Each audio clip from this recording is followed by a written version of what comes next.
Oh, wanna change your life? Come see me, yo. I'ma teach you how to build up wealth for your family, not just for yourself. I'm a bestseller, a house flipper, a businesswoman, a go-getter, a big investor, a goal builder that can teach you to get richer like millions, baby. You really about to fill your savings. You about to have multiple streams to pass your children, baby. Let me teach you to get your credit on track in the long run. You'll make it all back at Catalyst and watch it all psychology black on firm, but we ain't all black. Hey, what's up, everybody? It's your girl, Constance Carter, and I'm so excited to be here today, this afternoon. So, as you come in, I want to make sure that you know where you at. You are on the Fly Nubian Queen. You are on Constance Carter at CC the CEO. So, I would like for you to do me a favor. Can you do me a favor real quick? Can you do me a favor real quick? Can you subscribe to the Fly Nubian Queen? And also, can you go over there and subscribe to Constance Carter at CC the CEO? Please, pretty please, subscribe to at CC the CEO and Constance Carter as you are here. Okay. So come on in to at CC the CEO. My bad. I should have put that already on there. I'm gonna put that on the banner at the bottom. So listen, everybody, I wanted to have a conversation with you because I was having a conversation with my daughter the other day. We were talking about housing and, my children own homes. I have helped my children purchase property. I purchased property, investment property. They're investment property for me, but they're also for them. So, which is extremely important. And hi, April Sampay. Hey, bestie for the restie. But we were talking about becoming house poor or just purchasing a home and being house poor, house rich or whatever. And there's so many things that I think people don't really understand or they don't do before they get into purchasing a home. A lot of people think it's this big overly cumbersome thing. And oh, by the way, as you come in, please, this is a dialogue and not a monologue. Okay, so I want you to chime in, comment. I will answer your questions if you have some right here in the live today. But people will not pull the trigger on purchasing a home because they're scared. They're like, well, I don't got enough money. What if something happens? What if something breaks down? I could become destitute, just by purchasing a home. What if I lose my job? There's so many variables in the reason why people don't purchase homes or they become house poor. So I want to just address those things right now. As what's up, Dennis? As we go into the season. And this season, you guys, so a lot of us have stayed on the sidelines and not done anything. And I understand because the interest rates are a little bit high right now. And so the season is coming and it's still a strong market. That's the thing about it is a lot of us have sat on the sidelines kind of waiting to see what was going to happen, see if the market was going to shift any. And with the rates being what they are a lot higher than they've been in the last couple of years. It had to slow down. So the season of house buying is coming up. It is increasing. Springtime, we just hit spring. Daylight savings time just happened, and we are going to see an influx of home buyers. People really like to buy during the spring, during the summer, before the school year starts. And so for those of you who've been waiting, you're going to have a little bit more competition. But I understand a lot of you waiting because you don't want to be house poor. And a lot of people get these houses and they end up becoming house poor. And what I want for you, my friends, is I want you not only to be able to get a house, I want you to be able to keep it. Yes. I want you to be able to build wealth. I want you to be able to grow from it, use it as leverage to purchase another home. And so that you could have wealth. See, 80% of the wealth in this country is what? Generated through real estate. Yeah, that's the easiest way that you can become wealthy. Unfortunately, a lot of us were left out of the wealth process because of a lot of discriminatory practices, but there are so many opportunities today, y'all.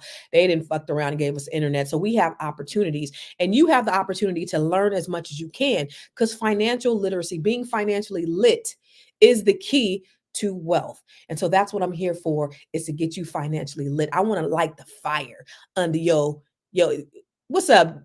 Dion Way. I want to light the fire under you. And so I want to help you to be able to get in position. So let's talk about it. And if you have a reason why, you've hesitated on purchasing, put it in the comments and let's address it. Okay. So I just want to, there's a few strategies. I'm going to give you 10 strategies that you can use to avoid becoming house poor. Okay. So the first thing, and this is very basic. Now I'm gonna get into the nitty gritty, but this one is very basic and this is what you should know. First of all, you need to know and stick to your budget. You need to have a budget. You need to know how much you are willing to spend. Here's the thing. I want to tell you this because because of the, because of how things are, they've made it even easier for you to to overextend yourself in purchasing a house. For example, if you were to get an FHA loan, a FHA home loan, that's the 3.5% down payment. You can go up to 55% of your income for all of your debts together. Up to 55%, up to more than half of your income for your house payment, as well as like your other like credit payments. This does include, your utilities. This does include all of your extracurricular activities. 55%. What does that look like? So say you make $5,000 per month. FHA will allow you to have your payment, all of your payments, your credit payments. This is, again, your credit payments is what's reported to the credit bureaus every month. Your car, your credit cards, your mortgages, your student loans, 55% of that. So if you're at $5,000, so 55% of that will be roughly around $2,500. So you have $5,000, no, that'd probably be about $2,800 to $3,000. Let me go ahead and get my calculator because I want to give you the right information. It's actually 56.65. And so 5,000, 5,665. So $2,800 per month. They will allow all of your expenses, again, your credit reporting expenses, to go up to $2,800 a month. So that really leaves you with about $2,000 left over. Okay. So now you have other bills, you have utilities, you have daycare, you have dry cleaning, you got to get some food, you got some kids.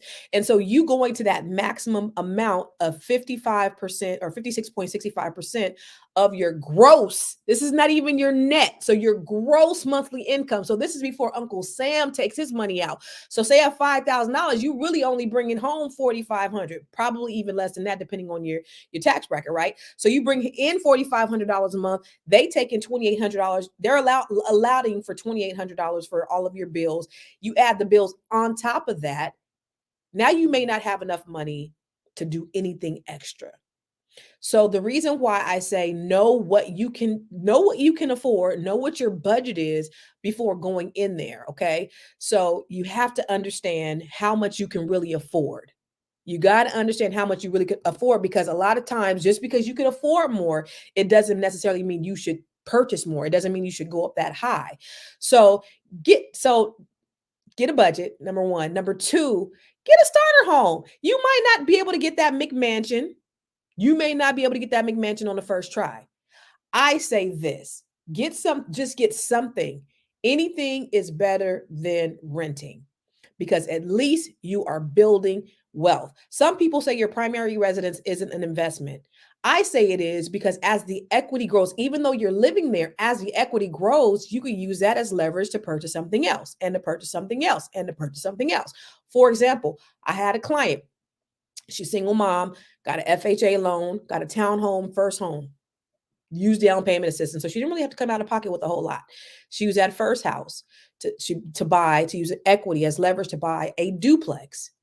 She stayed in that a couple of years. She had a duplex. So that now she has 3 units. So then she used that duplex as equity. She used the equity as leverage to buy a triplex. Now she has 6 units. And then a couple of years later, she used that equity in that triplex to buy a fourplex. Now she has 10 doors, all from one property. But she did that by getting a townhome on the first buy.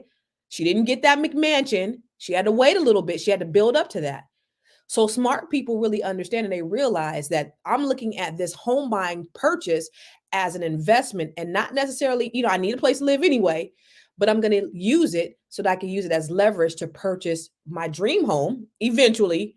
But for now, to purchase other investment assets so that I could have something to lead to my children and my children's children. That is a strategy that I believe that we should definitely use. Dion L. Way. I'm actually on Dion L. Way. I'm actually on 8 different platforms. He said only 7 watching. No, there's actually hundreds of people watching. I'm on 8 different platforms right now. So people are watching from different platforms. So there's more than 7 people. There might be 7 people over there. It might be 3 people over there. It might be 200 people on another. So it's okay to ask questions. The other number three is you need to be realistic about your outgoing expenses. Okay. So listen, I don't want you to deprive yourself. So yes, sacrifice now so that you could have a long-term gain later. Please, please, please sacrifice now. That's important. But the other thing is you want to be able to enjoy life. YOLO. You only live once. And so the thing about this is you have to fit into your budget the things that you're going to want to do. You might want to go on vacation. You might want to go to Cabo every year, whatever. So just, you want to make sure that you're realistic about all of your outgoing expenses. Again, that goes with the budget, right? But be realistic about your outgoing expenses. Don't deprive yourself, but also, make sure that you prioritize, make this a priority. The other thing is keep a savings. So the rule of thumb is you want to keep 6 months, at least 6 months in your savings in case something happens. But here's the thing with that, because a lot of people will avoid buying a home because they think, okay, if something major happens, I'm going to be wiped out. But here's the golden ticket. Always, always, always, always not only get, but keep a home warranty. Okay. I have them on all of my properties. I swear by them. All of my clients, I tell them to get and keep a home warranty. All of my relatives, my kin folks, they have home warranties. What does a home warranty do? A home warranty will save you thousands of dollars. I put home warranties on my flips. So let me just give you a few examples of how home warranties have saved me personally. Okay. So let me talk about one of my flips. So the home I had purchased a flip, it was a foreclosure. The HVAC wasn't working. So I called the home warranty company. The home warranty sent somebody out. They said they couldn't fix it. So the home warranty ended up cashing me out $2,500 to get a new HVAC system. So when they did that, they sent me a check. I went ahead and called another HVAC person and they were like, oh, we can fix it. Oh, and it's only going to be a couple $100s. So they cashed me out $2,500. I was able to pay him and I was able to actually pocket the rest. But that's not typical of how a home warranty works. I've had a home warranty if my water heater goes out. So if your water heater, that's a huge expense. Your water heater goes out, you pay a deductible and the home warranty will send a contractor out to fix your water heater. So I've had water heaters replaced. I've had AC systems replaced, heating systems replaced, electrical systems replaced, plumbing, my pool, my refrigerator. The refrigerator I got here in my basement was a brand new replacement refrigerator. I've had garage door openers replaced. So many things I've been able to have replaced because of my home warranty. And so that I've avoided having to pay out thousands and thousands and thousands of dollars in repairs. So many people are so afraid to get home because now they're like, "Oh my God, if something breaks down, say something happens to the roof." Well, the roof is something different because a home warranty generally isn't going to cover the roof, but it will cover so say you have termites or say you have your fence blows down. That's actually a insurance issue, insurance claim. Say something happens with your sprinklers, say something happens with and I've named all the other things. All of those things, especially big ticket items, all of your appliances, your stove, your dishwasher, your microwave, your garbage disposal, those are common things that happen that can be repaired with a small deductible from your home warranty. Now, here's the thing about the home warranties. They don't have the best contractors. I'm going to be real because you're not paying a whole lot. So they don't have the best contractors, but you have to stay on top of these contractors because you can get you can get a lot of things taken care of. But here's the thing, don't overly contact your home warranty because they can decide not to renew you. But I would get a home warranty every single year. A lot of people have issues during the summertime when their ACs go out. That is a multi-$1,000 issue. Home warranty, the deductible is anywhere between $75 and $100. You pay the $75 to $100, they come out. Your plumbing, whatever. So those are huge expenses that you don't have to worry about. That's going to make you house poor. Okay. So keep a home warranty. Number 6 is get your first purchase. Get a multi-unit.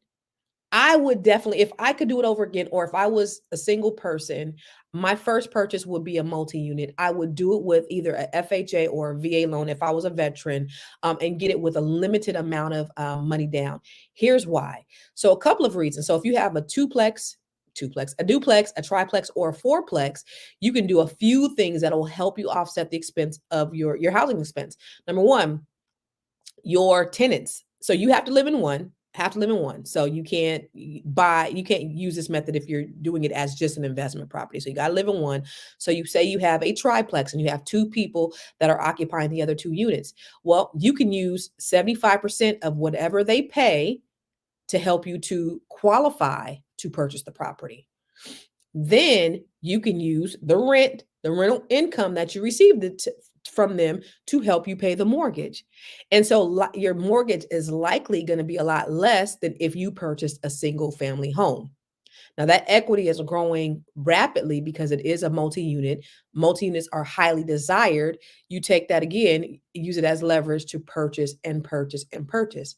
So if I would avoid becoming house poor by purchasing some type of multi-unit. The next one is number 7 is put more money down to avoid PMI. So let me make sure that I'm clear here. Putting more money down to avoid PMI is a good option. So say if you had 20% to put down. So if you were getting a conventional loan, only a conventional loan, this doesn't work on an FHA loan, because if you put 20% down on an FHA loan, you will never get rid of PMI, which is private mortgage insurance. It stays with the life of the loan. But if you are getting a conventional Fannie Mae, Freddie Mac loan, and you put 20% down, you will avoid PMI. You will get a lower interest rate, and it will help you to reduce your monthly payment. Now, number 7. That's the same number 7. So here's a rule of thumb also. People think if they put a little bit more money down, it's going to somehow help their payment, and it's not. So for example, if you put $10,000 down in with these rates, and I actually have my mortgage calculator up. Let me just tell you. So if you say you put on a $300,000 home. So on a $350,000 home, for example, and you put 3.5% down, which is $15,000, somewhere around there. Your payment is going to be $2,750. If you put, say, 5% down, what did I just tell you your payment was going to be? $2,750. So you put a little bit more, a couple more $1,000 down. That payment now goes to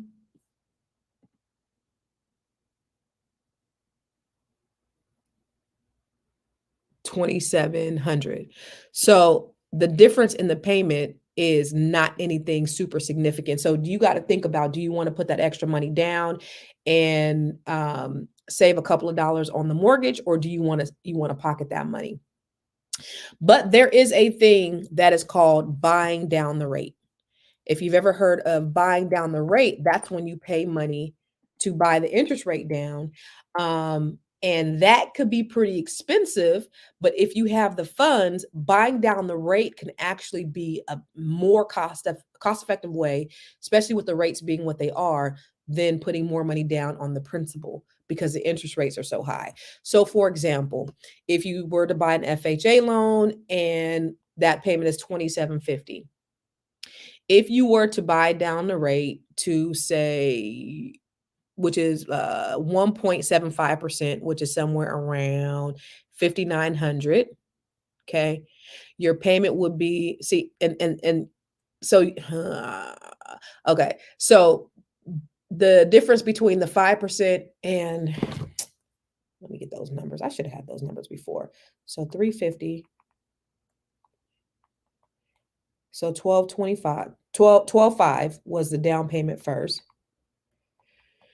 as opposed to 17. So if instead of paying the $5,000 difference on the principal, which was a difference of $50, you could pay $5,000 to buy down the rate, and you're going to go down a whole $100 instead of $50. So your payment goes from 27.49 or 27.50 to 26.50. Do you see the difference? So if you put more money down, that extra $5,000 down, it saved you $50. But if you put that extra $5,000 down on the rate, it saved you $100. So in this climate, with the rates being what they are, which the rates are a lot higher, I would much rather buy down the interest rates, take that money to buy down the interest rate than to buy down the principal. The thing about buying down the principal, though, is you're going in with more equity. So you have more money on the house. This way, you're putting more money on the interest rate. And if payment comfortability is more important to you than equity, because your equity is going to grow anyway over a period of time, then that may be what you want to do, especially when it comes to buying, or excuse me, avoiding becoming house poor. Does that make sense? All right. So the next one is getting a roommate. This is your first home. You might be a first time home buyer. You may be a single male, single female. Go into that. I have one of a young lady that I coach right now. She has a 3-bedroom home. She's actually Airbnb two of the rooms out, and she actually makes more money Airbnb than if she was to do it, regularly. But she Airbnbs two of the rooms out, and she actually covers her entire mortgage. So you can get a property, and then you could use the other 2 rooms to Airbnb, get that income, and that could take care of the mortgage for you. So that will help you to avoid being house poor. Okay. And then number 10 is, I want you to, as you think and as you have a goal of purchasing your house, I want you to start practicing paying the amount that you're going to pay before you buy. So for example, say you paid $1,500 right now in your rental payment, in your rent.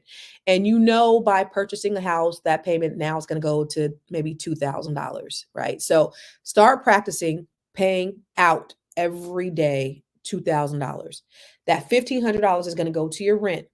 $500 is going to go to your savings. This is savings that you don't touch, but you've already set in your mind that you're going to make this payment every month. So now you've come in the habit, you've gotten used to making this monthly payment, but you're saving money. So it puts you in a good habit, because even though you can afford this higher payment, it may be what's called a payment shock to you, and you're not used to making that payment. So before you purchase that house, get in the habit of making that higher payment so that it doesn't change your lifestyle. You already know what you're going to be doing, what your outgoing expenses are going to be. You're kind of in tune with what that looks like. And then once you make that transition, you're good to go. So those are the 10 things that I say that you can do to avoid becoming house poor. Number 1, no one stick to your budget. I didn't mention, I would definitely use the Rocket Money tool. I use that, and it is so great because it tells me it gives you a snapshot of your budget, tells me how much money you got going out, how much money you got coming in, what your net worth is. It tells you all of those things. Number 2, get a starter home. Purchase where you can afford. Don't try to get the McMansion off the top. If you can, that's cool, but I would definitely use a different strategy. Number 3, be realistic about your outgoing expenses, and don't deprive yourself. We live in a society, it's hard to make certain concessions when we're trying to do things. And I want you to do both. I want you to enjoy life, but I want you to also be able to have things. So you may have to make some sacrifices on that end where you're splurging a little bit, but I want you to make sure that you're realistic about what your outgoing expenses are. And you can still do, you might not be able to do 3 vacations a year, but you could do 1, or maybe you have to do a staycation, but don't deprive yourself. Number 4, make sure you have a savings of 6 months, at least 6 months. So save that up. Make sure you have that to the side, because you don't know what's going to happen. Number 5, home warranty is paramount. So if you purchase a home, you have to get a home warranty and keep it for the life of that home. So a lot of times when you purchase, the seller will pay for a home warranty for you for the first year. You make sure you re-up every single year. I've seen too many people come out of pocket with thousands and thousands of dollars that they didn't have to. Number 6, purchase a multi-unit and allow your tenants to pay your mortgage. Number 7, you can put more money down to avoid the PMI. That's going to be the difference maker. Okay. putting, $5,000 down. I gave you the difference between putting $5,000 down on the down payment or putting $5,000 down, paying down the rate. The paying down the rate in this climate is going to supersede your payment, your monthly payment. So you're going to save more buying down the rate than you are going to put money down. Get a roommate and then practice paying the amount before you buy. Okay. So hopefully this helps. I'm going to go answer some questions because I see a lot of comments here. You said it's so expensive. You're absolutely right. What's up, Empress? I don't know what Khazar is, so I already know all this. Children listen now. Okay. All right, Dion Elway. Tamir, you're welcome. Let's see. Are you answering questions? I am. I have a couple of followers. I'm trying to have them see something. Okay, they just logged off. Ashley, great information. Thank you so much. You are very welcome. Haki, you're welcome. And I think that's it. So everybody had comments. Nobody had any. I'm trying to tag this information. What's your tag? It's my first time here, and this is a wonderful information. Thank you, Carolina. So I'm Constance Carter. Make sure you subscribe to CC the CEO. I don't know what platform you're on. So I'm on Facebook. I am Constance Carter. My personal Facebook page, I'm on the Fly Nubian Queens Facebook page. I'm also on the Fly Nubian Queens YouTube page. I'm also on Constance Carter's YouTube page. I'm in a few groups. Most importantly, I am part of the Grow Your Money Club. And so all this information, so one of the things that I do is I help people to be able to figure out ways where they can build wealth. And so I have a private club called the Grow Your Money Club, where I have a bunch of training on there where I said in the past have sold for thousands of dollars. I do trainings, upload with trainings every month, and it's only $47 per month.